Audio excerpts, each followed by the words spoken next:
Wednesday at 9. Tune in every time. We don't do no cap. Report only facts. Hey, y'all already know what it is, man. This your boy Don P, aka Cash Out Peasy, man. You already know y'all tuned in to the Progress Report. Yes, The Progress Report. All right, what's going on? It's your girl Lala Shepherd. Boss Brit the most lit. What's up? It's your girl DJ Excel. Hey, this is the Progress Report, man. We got our special guest, Don P. What's good? man. What's going on? What's going on? Hey, man. Super excited to have you, man. Super excited, man. Big fans, you know what I mean? I've been a loyal supporter for years. You know, I showed you my CD yesterday. I definitely need my autograph soon, please. Oh, you know what I mean? For sure. So, man, we want to talk to you, man, today about, you know, just you as a solo artist and, of course, Trillville. So, you know, we want to get right into it, man. Let the world know what you got going on. Like, where you been at? What's new?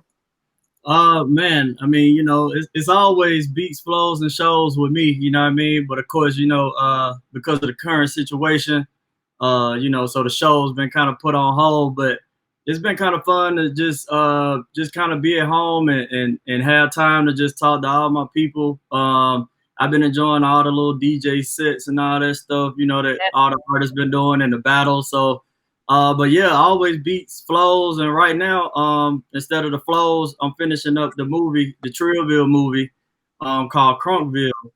So, so that actually allowed me time to finish that because I've been working on it for about a year. So the movie is on the way. This probably the first or second time I done said something about it. So hey, that's what's up, man. Little exclusive. Okay, talk about the movie.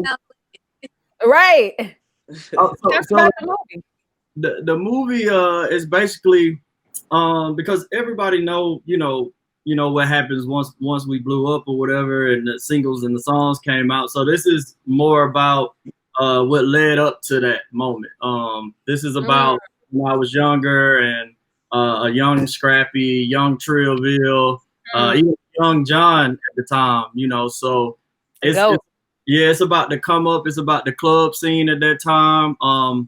Our influences like how Pastor Troy and 3-6 Mafia and Goodie Mob and Outkast just influenced us and influenced the whole Atlanta scene, but more really just how they influenced us and the stuff we had to go through at the time. Because a lot of people don't know, you know, crunk music is like party and stuff, but you know, we was like the bad boys of crunk. So our music is like fight music. So it shows a lot of, you know, it was like a fight club scene that we had to kind of come up under to get to where we were at, you know. Thanks, man. So look, let's take it back to Trillville, man. Like, when did y'all come together? How did y'all come together? Like, let's talk about that backstory.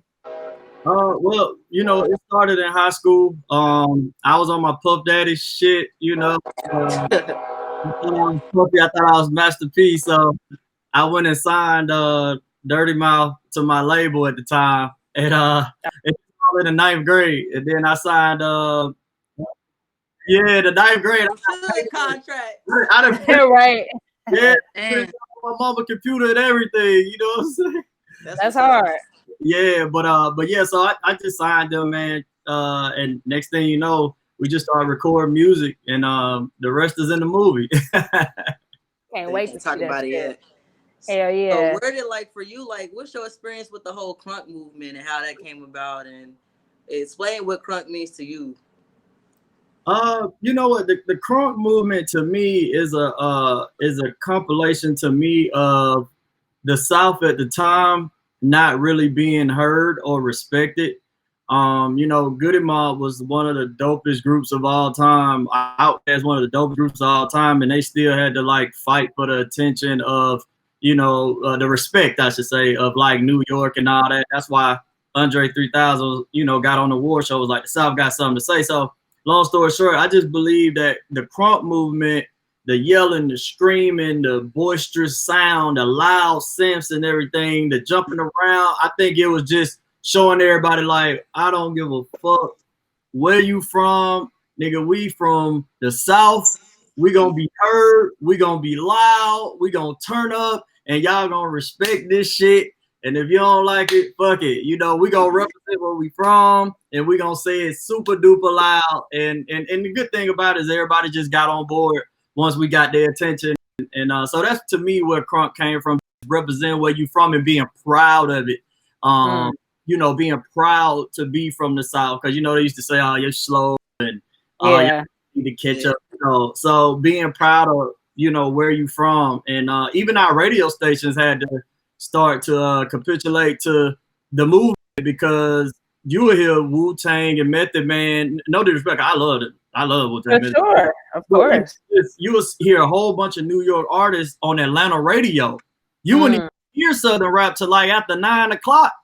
Then you you know, you gotta get your mixtape ready, get your 2 fingers ready to press the, you know, play, you know what I mean, to hit some Southern shit. So I think that's where Crunk came from. That's what's up. Hey, So, man. You said, you know, y'all is the bad boys of Crunk, and now I know like a lot of people that turn up too crazy at shows, like they have trouble getting bookings because like the crowd gets crazy. Like, can you say any memories of people going crazy at y'all concerts and stuff? Because I could just imagine like people going off crazy. Oh yeah, nah. I mean, we were. To me, I feel like we were like the first. Maybe it's not the first, but one of the few groups that had like black mosh pits. You know what I'm saying? Like, yeah, like the mosh pits. It was like a real black mosh pit, like a real rock concert. And it's funny because sometimes the club owners, you know, would be like, "Hey man, hey y'all, you know, try to keep it down, you know, don't do this, don't do that, you know." But we never listened to the promoters, man. We just did our thing. And I know this is funny. When we were like rookies, first coming in, our first single ever, a lot of the bigger artists like A-Biab, JG, or like just artists, right? They, you're supposed to open up for those guys. You know what I'm saying? Because they're artists. They was like, hell no, we not going after y'all. Nope. They will literally, too crazy. Yeah, they will literally come in our dressing room and like our manager would be like, "Yo, they just want to ask, can they go before y'all?" We be like, "What? Open up? What? Crazy," you know what I'm saying?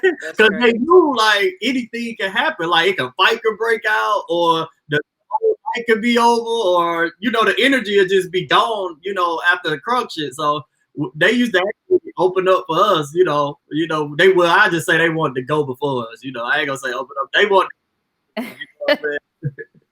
Yeah, I wouldn't want to come after some Crunk music like that. Place probably a mess everywhere. Right. A straight mess. Did the Crunk movement, like, did it bring the South more together? Did it create more rivalries? Because that's like some stuff where you can like start falling out with people. So what's your perspective on that? Did it create more unity to you? Yeah, to me, the Crunk movement was one of the few movements that I actually see like a million people on stage with each other. Like, I mean, we even had the trap people on stage, like T.I. Hell yeah. Soul Crusher, Lil Jon, Youngbloods, Trillville, Scrappy, Troy. We'll all be on the same. It could be like Pastor Troy's show, but everybody will be on stage. There's no way in hell now you will see, not a name on name, but no way in hell now you'll see a Young Thug show or something. And then you got, like, when last time you just seen a show with just like the whole, everybody that's hot in Atlanta on the same stage, or even like say if an artist getting a reward, if Lil Jon getting a award, I said reward. If Lil Jon getting an award or something, the whole, everybody will get up and go up there and just share it. Like, that's facts. You don't see that shit now. You know what I'm saying? That's crazy, man. That's true. Yeah, I think it brought us more together because, like I was saying before, we was all just trying to be heard and be respected at that time. So we was all together for sure. That's what's up. That's dope, man. Yeah, the Crunk movement, man, that was one of my favorite times. Boy, I remember them team dances and parties. Boy, we used to be lit. Like, that shit was so dope. Like, but talk about, like, why did y'all and Scrappy decide to put out a joint project? Like, I love that album. Like, you see, I still got it. Like, I still listen to that motherfucker. But why did y'all decide to do a joint project for y'all first, y'all debut? So it was, the idea actually came from Vince. He was one of the CEOs of BME at the time, And you know, Trillville, I actually the one who put the whole BME, you know, thing together. And Scrappy was actually about to sign the Outkast. Really? Yeah, and before he did, I had, you know, went up to him one time. I was like, hey, you know, why don't you, you know, come holler at we gonna go over there to BME, you know, come holler at Vince, you know, see what they talking about, you know, have some options or whatever. And so he came over there to BME, and Lil Jon and I had already seen us and him at a show, and Lil Jon already kind of liked him anyway from the show. So I guess we were both hot at the same time, and I guess BME, they just some smart motherfuckers because they just took one budget and pushed two acts at the same time. Like, you know, so I guess it was cost efficient. It makes sense. It makes sense, man. Like that was just interesting to me at that time. I'm like, damn, like it's two separate projects on one project. I could appreciate it, but you know, I was just curious. Like I was just curious how that went. Okay, so I'm gonna ask you like a couple of I'm gonna bring up a couple of records from that project, and then you just let me know like some of your memories creating those records. All right. All right. So first, Neva Eva. Neva Eva. Oh man, that's my baby right there. That's my baby. I made the track. Matter of fact, I had did the track over like 3 different times, but the last time I had made the track was right before we was about to like really sign, and I had gotten nervous because I didn't like any other versions of it, and we were like on that brink where you like right there, you about to get this big break, but you just don't have it right. So we were really nervous, and I just woke up that morning. I went straight to the studio. I was like, man, I don't give a fuck. This shit finna be the hottest shit ever. I don't give a fuck. I just zoned the fuck out.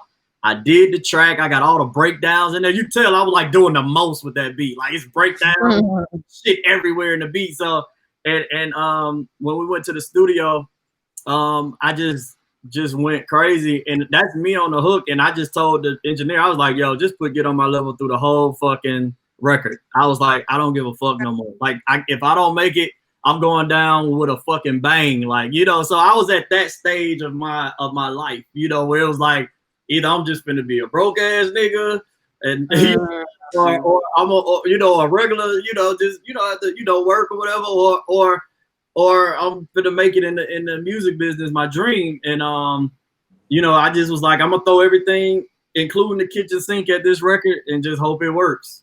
And it did, thank God. Okay. What about Crunk in Your System featuring Pastor Troy? Crunk in Your System, that was a fun record. Damn, another instance I was nervous as shit. So I had did we was at the studio all day bullshitting. And I had did the record for John album called Contract. And I was singing like, hey, big sign. That's my shit. Hey. So I was originally sung that whole song, but I was like, man, we was playing around. So I was like, man, John gonna be mad as fuck, bro. We ain't got shit done. Nobody gonna like that shit. That shit is stupid, right? So everybody was asleep at the studio because we had been drinking all day. And I was like, it was just me and the engineer up. And I just seen everybody laying around. I was like, man, y'all nigga need to get some Crunk in y'all system or something, bro. You know, so that's what so once again, that's me on the whole hook. So it sounds like it's a million people, but that's just me by myself stacking it like 100 times. Just, all right, do it again. Do it again. Get some Crunk, you know what I'm saying? So that's great. Yeah. So, and I was like high as shit too. Like I was on some of everything. That is hard. Okay. All right, now this next one, this is my favorite song. I still listen to this motherfucker all the time. The Hood. Oh yeah, the hood. That's one of my favorite joints. Yeah, that's one of those ones where like you really gotta be a real fan, like to appreciate that. Like if you say you like the hood, that's how I know you're a real Trillville fan. Because most people gonna be like some cut, the bed squeak, Now, we gonna talk about that next for sure. But if you're a real fan, you love the hood, man. That's one of those ones. Hell yeah, man. All right, well you said it, some cut. Some cut, man. That's just one of those special records. Rest in peace to this girl named Star and my boy Dirty Mouth. came up with the hook for that record, and and the bed squeak wasn't even in the song. It was just the song was done without the bed squeak. And one day Lil Jon was just like listening to the record, and he was rocking back and forth in the chair, and then we was like, hold up. I remember the guitar player said, "Hey, it sounds like that go with the beat." And then everybody was like, "That go with the beat. Hey, we got to go with the beat." That's crazy. And so we put it in the beat, and the bed squeak was born. And then it was just, and the funny thing about that record is we didn't even perform that record because it was the Crunk movement. So every song we did was a Crunk song. So the only way that record even came out was the DJs. The DJs, I didn't even know it was our song. The DJ was playing it one day. I went up to him, I was like, "Yo, what was that?" He was like, hell nah. "It's you." I was like, crazy.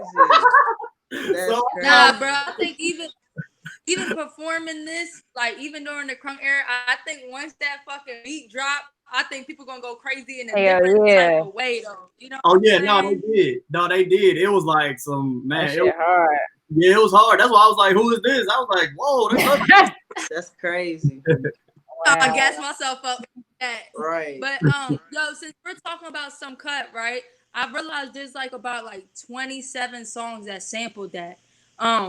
Like still recently, I'm trying to see the Go Loco by Tiger YG just sampled that, and Best on Earth by Russ, which was going off in the clubs, you know, crazy before everything shut down. Like, how do you feel about people sampling your stuff, and do you like the new songs that are doing it? Oh yeah, no, I love it, man. Number one, I just feel so blessed and that and appreciative that people actually, that we did something that people just love so much, and that they want to continue to remake and keep alive. So I mean, I'm beyond blessed. I actually just signed off on one today, like literally probably about 50 minutes before I jumped online. That's probably why I was late. I was checking the email, but this a young artist, super young, dude named Max. He just sampled the record, and I just signed off on it literally like 20 minutes before I got on here. So I love it. That's crazy. So y'all What's those checks looking like, though? Man, it's cool, man. It's cool. That's why I said. That's why I really say I'm like so blessed and appreciative, and man, it's amazing. It's been it's great. Hell yeah. So y'all still own that record and like all your publishing and things like that? Huh? Y'all still own that record, I'm assuming?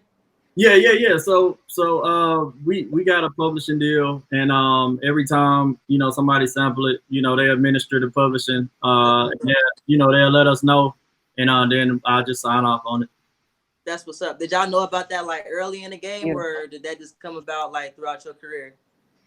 Oh, well, I always been, like I said, I always wanted to be Puffy and Master P anyway. So, I was signing niggas when I was in the 9th grade. 9th grade, so right. I've always been on that business shit, like always.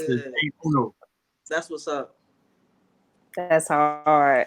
Hell yeah, man. It was some other records too, like shit, even on your other project, on your second project that I was fucking with, like I'm pimping, like shit, watch me do this, like shit, y'all had the Who Is I with 3 6 Mafia and Lil White. But then like, like I was so fucking thirsty to get some more of y'all music. Like this was like back before the mixtapes and shit. So LimeWire, like that's how I would find like the other records like Man Up and shit. Yeah. So like how did those records how did they leak, or how did they, the records that wasn't on projects, like where did they come from? That's a good question. So Man Up was actually on the Hustle and Flow soundtrack. Okay. Yeah, so that was on the Hustle and Flow soundtrack. Okay. So that did really good. I still like that shit. Hell yeah, the one with 3 6, that was on the Choices soundtrack. Mm-hmm. That they came out, that movie went platinum, so that did really well. And then the other records, I don't know, DJs get a hold of them and they just put them out. You know what I'm saying? The DJs, man. Facts. Man, yeah. The DJs has always been like my best friend, and like it comes from really Lil Jon being a DJ. So the one thing that he instilled in us is, yo, I'm a DJ. Yeah, you know, y'all respect me, respect all the DJs. I don't give a fuck what's going on. Y'all gonna respect the DJ. That was and John not a man of many words. Like he ain't gonna really talk, like especially like trying to give advice and shit, because he'll really do that shit. You know what I'm saying? So that's like one of the only things like that he would like say, you know, respect the DJs, fuck with the DJs. Like that was all he preached. That's what's up. That's hard. So How's the relationship with John nowadays? Man, I talk to John, man, almost every day. nice. Lil Jon like my sensei, man. Like, you know, almost like kind of like how Kobe was to George, you know. So I'm probably not living up to Lil Jon standards right now, but no, man, he's really cool, man. He's a really good friend.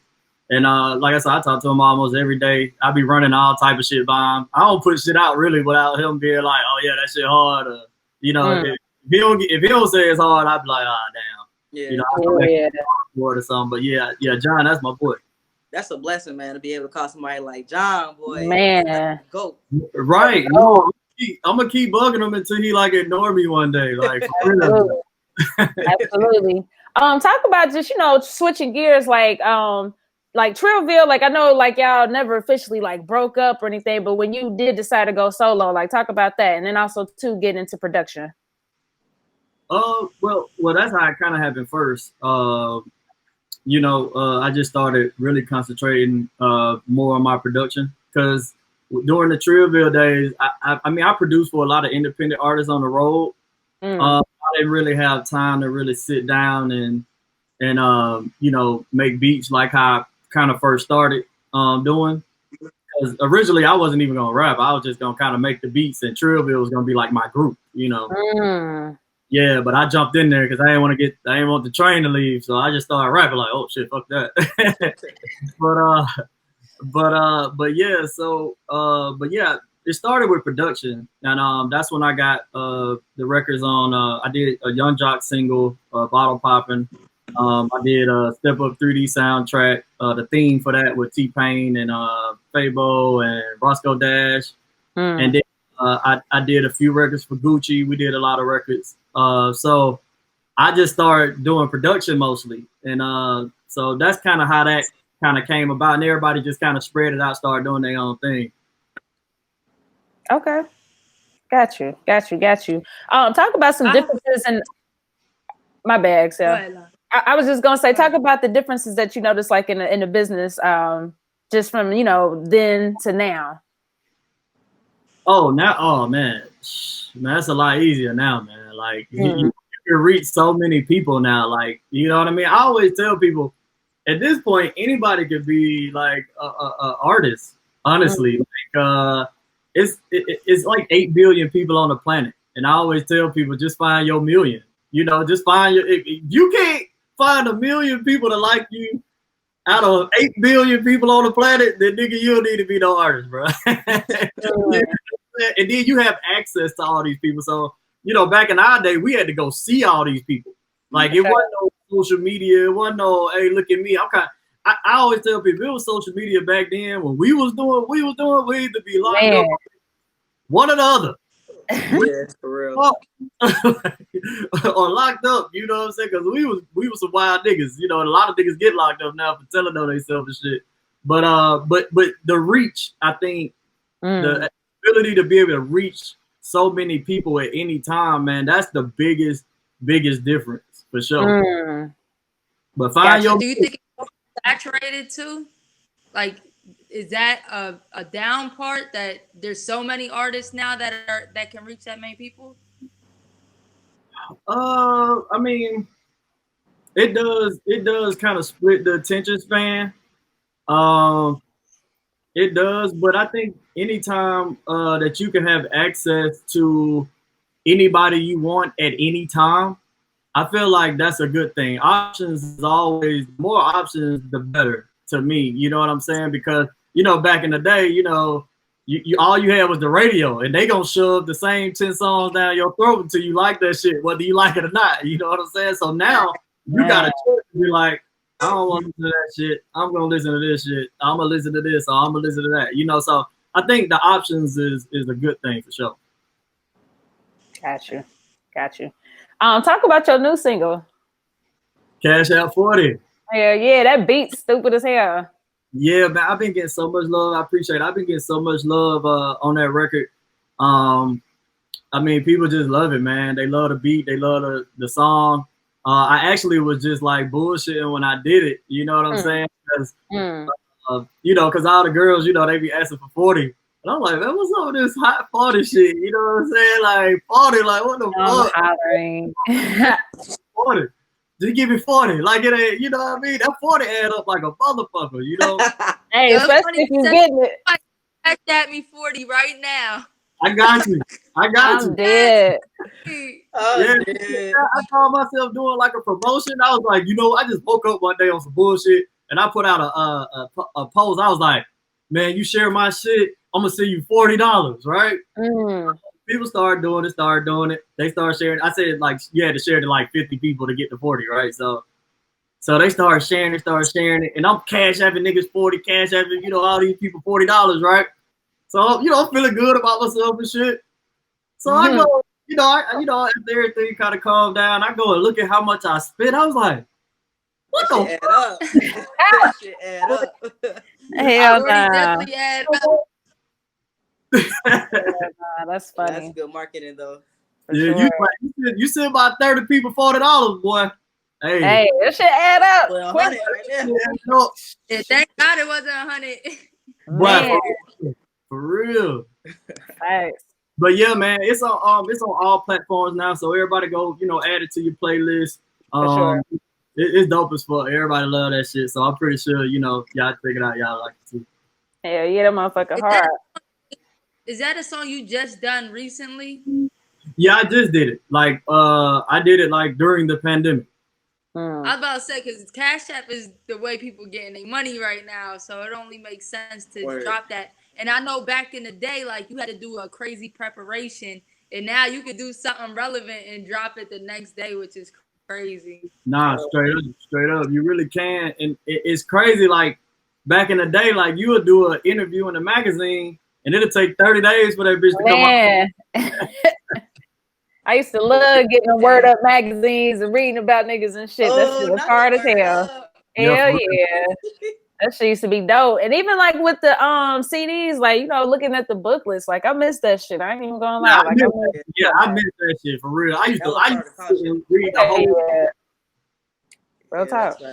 So with your new music, do you have any plans of bringing back like the crunk sound? Because I know Duece, I think that's his name. Duece, he really trying to bring that sound back. So like, do you have any plans of that or thought about that? Yeah, actually, he actually inspired me to record this year. That's the funniest thing. I had a whole little New Year's resolution set up and shit, I was like, I'm just gonna make beats. I'm not doing nothing else. I'm making beats for every nigga in the industry. Like that was man. And then next thing you know, Crunk ain't dead come out. And fucking my phone just blowing up. Like, it's just blowing the fuck up. Like, niggas like, bruh, niggas is bringing the Crunk shit back. I'm like, yeah. So niggas sent me the link to the video. I see the nigga dancing and I'm like, man, that shit is hard. That shit is kind of hard. So then my lawyer hit me. He was like, hey, bro, you need to do a remix to that shit. I'm like, all right, fuck it. Gotta do what my lawyer say, you know what I mean? Hell yeah. You know, I always get in the habit of that shit, nigga. Your lawyer tell you to do something, nigga, do that shit. So, I go in, I do the remix. Next thing you know, niggas hit me up like, bro, your song is jamming, bro. So niggas was trying to get it mixed up for a minute. I was like, nah, that's not me. It's really his song. I'm doing the remix. Yeah. But long story short, people just loved it, and then it just sent me into an artist mode. So I end up in artist mode when I was really gonna be a producer mode. But so now I'm like in total artist mode now. That's crazy. Nice. Yo. Nice. Hell yeah, man. What's your favorite fan encounter or fan memory? Man, it had to be when we was in Indianapolis, I think. And we was at the mall. And this before that we knew we were like how big we were. I think the video had like just came out on BET. because you gotta remember back then we'll work a single for like a year. So get on my level for a year with no video. So, wow. So we was used to kind of being able to kind of walk around a little bit without people knowing who we were. So we went to the mall in Indianapolis one time, and it was the first time ever. We just in there shopping normal. We in there just shopping. We just so happened to look up, and it's just like a mob of people outside the Foot Locker, like a mob of motherfuckers. Like we were doing some shit. You know what I'm saying? So it was just crazy. That was my first time experiencing like that type of fandom. And it just always stuck with me. Like, anytime that you blessed to have the power to make people happy, or, to have that effect on people to where you can put a smile on their face and make their day, I think that was something, to be cherished and not taken advantage of. So ever since then, it just stuck with me. Like, every time I'm out or every time I do a show, I'm going to give 110% and just really appreciate and just be in the moment and sign every autograph and all type of shit, because I was like, wow, these motherfuckers really happy to see us. You know what I'm saying? So it was just crazy. We had to get like carried out the mall because we was like 18 then. So like we on our security back and shit get carried out the mall. It was crazy. That's crazy. That's hard. That's super hard. Also too, man, talk about like just your health regimen. Like it seemed like you lost weight like from like maybe 10 years ago when you was doing some interviews and stuff. So talk about that. Yeah, so I actually just lost this weight because like I said, I was on my New Year's resolution shit. You know what I'm saying? I'm still sweating now. I literally just got out the gym. Nice. Yeah, so I think October we had a show in North Carolina, if I'm not mistaken.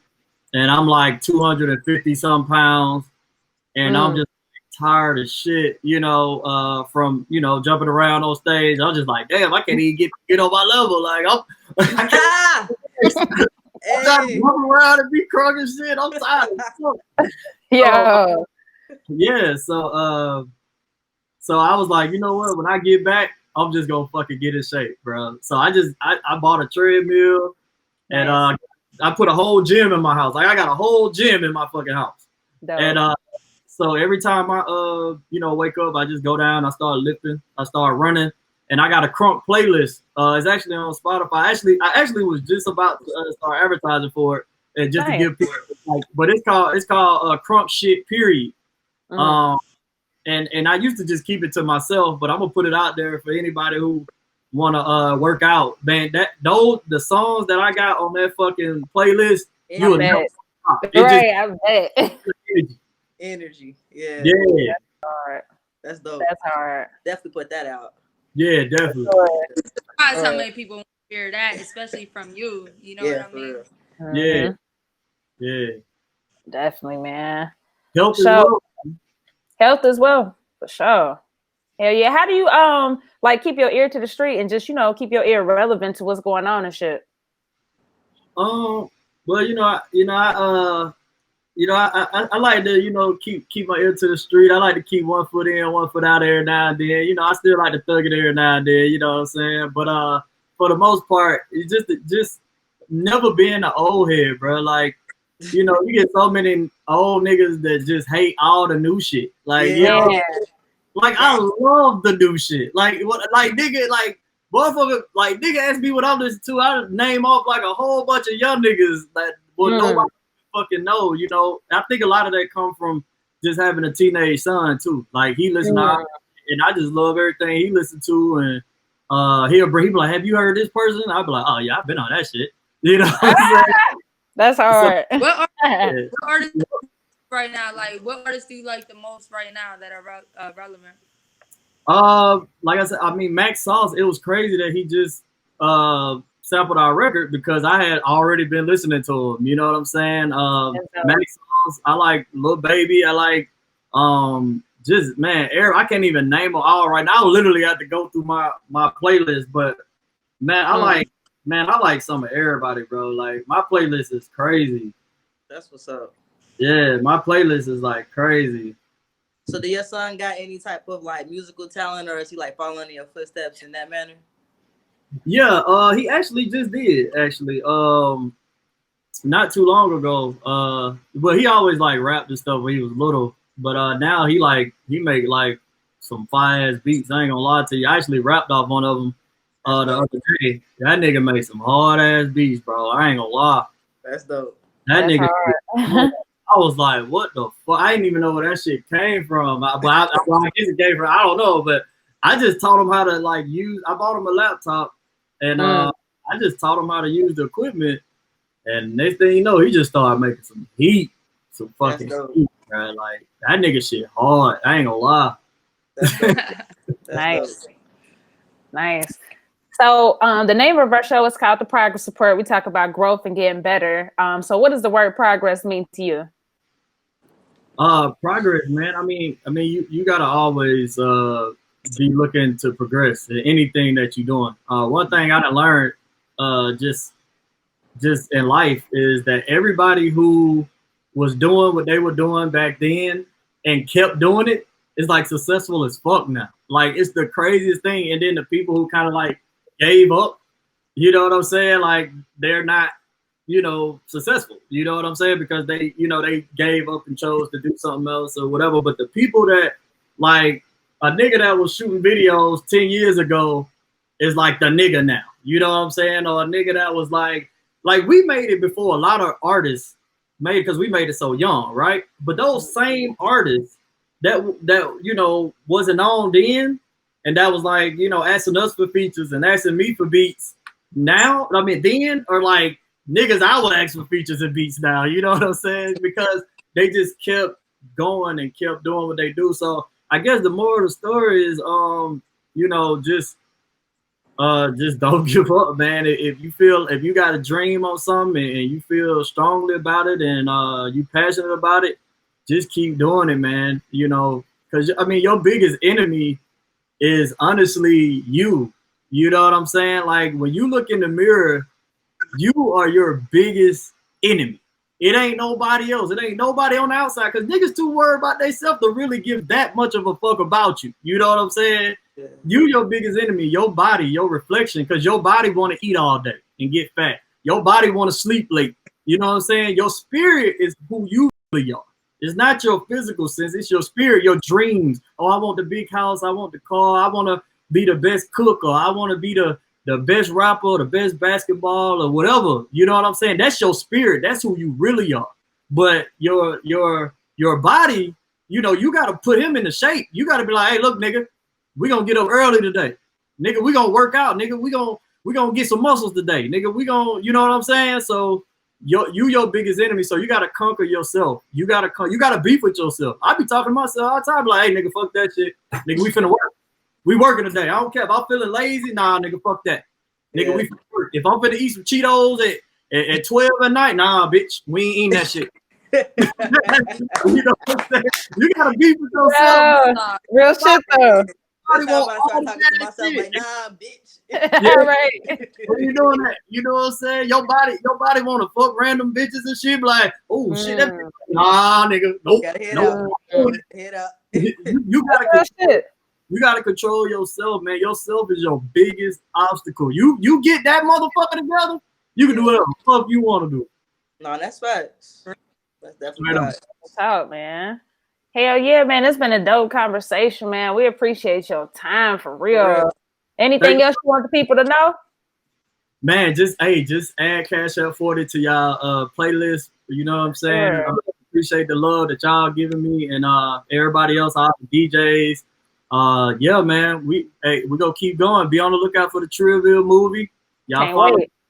Don P. Trillville. I forgot to change my name. I was gonna do the beat shit, but I'm in artist mode. So Don P. Trillville, that's my my tag for IG and all that shit. So y'all follow me, and we got big shit coming, man. A whole bunch of cool stuff for the fans. A lot of give backs because a lot of people going through stuff. So I definitely just been trying to not only entertain, but just try to give whatever I can to, whoever may need it, at the time or whatever. So I definitely been trying to do my little part with this whole thing going on. Because that's what people need right now is, I think, laughs, entertainment, support, and just love, man. So Yeah, that's it. We need a Trillville versus Crime Mob. Ooh, I'm with it. Oh, that should be hard. And you know, it's crazy. I wanted to do a Trillville Crime Mob album. Oh, I would have loved it. Man, yeah, man. I mean, you know, I had to work some things out on their end. You know, of course, we down with it, and a few of the members down with it. But you know, we got to just work it out. But man, I still want to do it, man, because I thought that was, that'd be dope. At least do the verses, man. I think that'd be hard. For sure. Yeah, that'd be fun. That'd be fun. Even the verses bring that to life. You know what I'm saying? If they start with the verses and bring that crunk vibe right back, because I seen everybody on the verses like. Everybody's streams been going crazy. You know what I'm saying? That been on the show. I know Lil Jon was on there going crazy. So real talk, man. No, I'm definitely with that. You know, I'm definitely with that shit. Yeah. That'll be dope. Come on, man. They like my little homies, man. Cause like they were like when we was coming up, they were like even younger than us. Cause we was like they was like in high school, you know what I'm saying? So yeah. So yeah, I remember when I first heard Knuckle You Buck before anybody else, and it was up, and it was like the day before we was about to go. I was about to go have a meeting with BME, and I remember just sitting there looking for a minute, like, well, that shit hard. Like, that shit was hard. So, but yeah, Crime Mob, yeah, they cool as hell for sure. Wednesday at 9, tune in every time. We don't do no cap, report only facts. Practice report, we got the news, no interviews, we got the stats, keep it a rack, come join the pack, know where we at. Wednesday at 9, tune in every time. We don't do no cap,